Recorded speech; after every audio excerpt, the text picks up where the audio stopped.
Olá a todos, que Deus abençoe a sua vida em nome do Senhor Jesus. Bem, pessoal, chegamos com o segundo vídeo falando do livro de Gênesis, o livro dos princípios, o primeiro livro da Bíblia, e agora focando na vida dos patriarcas. Bem, por que focando na vida dos patriarcas? A gente viu a descendência de Sete, filho de Adão, chegamos em Noé. Noé teve 3 filhos, Sem, Cã e Jafé, e agora o texto foca na descendência de Sem, os semitas, até chegar em Abrão. Abrão, filho de Terá, Terá morreu com 250 anos, e Abraão nasceu em Ur dos Caldeus, na terra dos caldeus, na terra da Suméria. Ele era sumeriano, ele era mesopotâmico.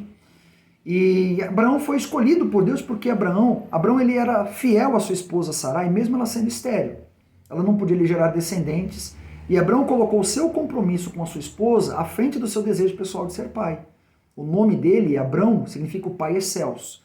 E Sarai significa zombadamente, zombaria de uma maneira muito peculiar, mas significa minha princesa, né? Literalmente significa minha princesa.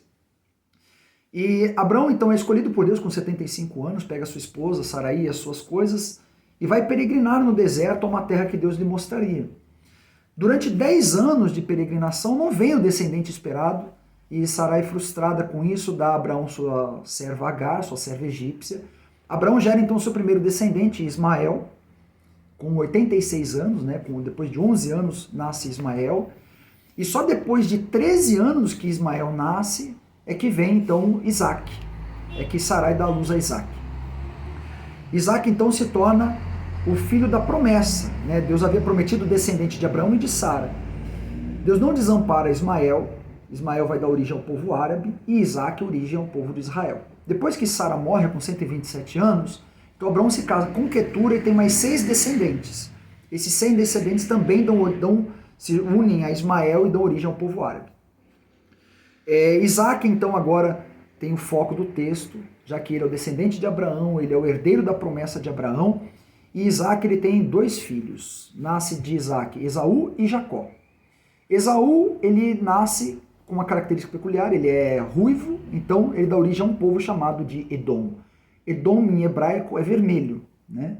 E os edomitas passam a habitar na terra de Seir. Esaú se casa com 3 esposas, 2 eteias e uma que é Malate, descendência de Ismael.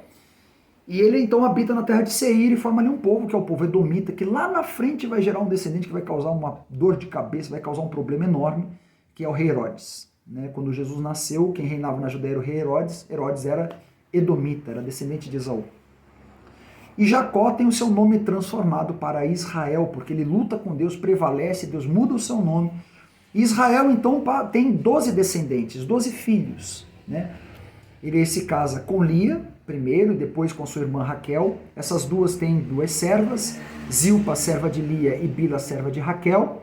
E todas elas geram descendentes para Israel, né? Ele passa a ter 12 filhos com essas mulheres. Os primogênitos de Lia, Lia gera os primeiros descendentes, e ela tem primeiro 4 filhos, né? Ruben, Simeão, Levi e Judá.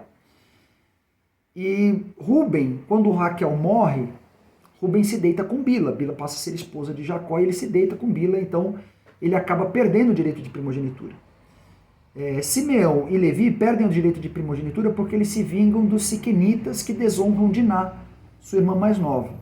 Então, por eles terem derramado também sangue inocente, eles acabam perdendo o direito da primogenitura. E aí, então, quem recebe o direito da primogenitura é Judá. Por isso, então, o texto começa a focar na linhagem de Judá. Judá gera também descendentes, ele gera 3 filhos, Onã e Selá. Se casa com uma mulher chamada Tamar, mas ele não gera descendentes e morre antes disso. Seu irmão Onã também morre antes de gerar descendentes de Tamar. Ele se casa com Tamar para gerar descendentes para o seu irmão, mas não faz isso e acaba morrendo também. E Selá é muito jovem para isso. Então Tamar astutamente se deita com Judá e engravida de gêmeos, Pérez e Zerá. E lá no livro de Mateus capítulo 1, versículo 3, nós vamos ver que o Senhor Jesus descende de Pérez. Assim como Davi, Jesus vem da linhagem de Davi, Davi é descendente de Pérez, filho de Judá com Tamar. Então é ele que herda a bênção de Abraão e então a linhagem passa a ser de Judá. Lá na frente a gente vai ver que a linhagem real, a partir de Davi, vem da tribo de Judá, até chegar no Senhor Jesus, né? E depois disso o texto começa a focar na história de José. Por que focar na história de José se José não é o herdeiro da bênção?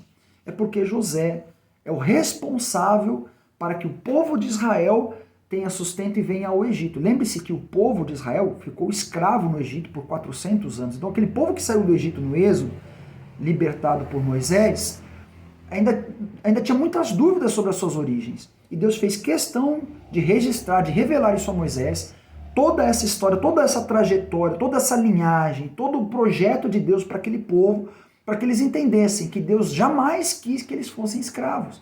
Deus jamais quis o mal deles. Pelo contrário, Deus queria dar a eles uma terra boa, ampla, a terra que ele prometeu a Abraão, a Isaac, a Jacó, mas eles ficaram escravos no Egito por quê? Quando Jacó chegou no Egito com a sua família, José já era governador do Egito, o faraó deu a eles a melhor terra do Egito, que era a terra de Gósen. Era a melhor terra do Egito. Mas não era para eles permanecerem ali, era para eles permanecerem ali no tempo de escassez. Lembre-se que José revelou o sonho de faraó, haveriam 7 anos de fartura e depois 7 anos de escassez. Dentro desses 7 anos de fartura, José gerou 2 descendentes, Efraim e Manassés, e depois disso veio a fome. Depois de 2 anos de fome, é que Jacó envia os seus filhos ao Egito para conseguir mantimento, e então os irmãos de José se encontram com ele. Há um reencontro de José com seus irmãos no Egito.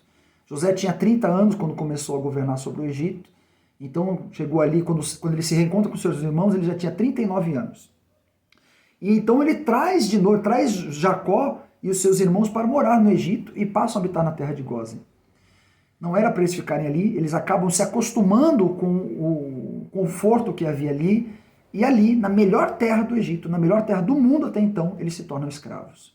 Isso nos ensina uma grande lição, que nós devemos colocar sempre, priorizar sempre o nosso compromisso com Deus. Lembra do caráter de Abraão? Honrar o compromisso com Deus. Antes dos desejos pessoais, antes dos confortos pessoais, honrar o compromisso com Deus. E eles deixaram isso de lado, por isso eles se tornaram escravos. E era isso que Deus queria mostrar para eles. Se eles mantivessem o compromisso deles com Deus, a aliança deles com Deus, jamais eles seriam escravos novamente. Então, toda essa trajetória revelada no livro de Gênesis era para trazer ao povo essa consciência de que o propósito de Deus era que eles habitassem num lugar diferente. O propósito de Deus era diferente, era ter uma aliança com eles. Era com que eles fossem o povo de propriedade exclusiva de Deus, a nação de Deus, o povo de Deus. Amém? Então, isso é do que se trata o livro de Gênesis. E no próximo vídeo nós vamos começar aqui a tratar do livro de Êxodo. Bom, que Deus abençoe a sua vida, em nome do Senhor Jesus, e até lá.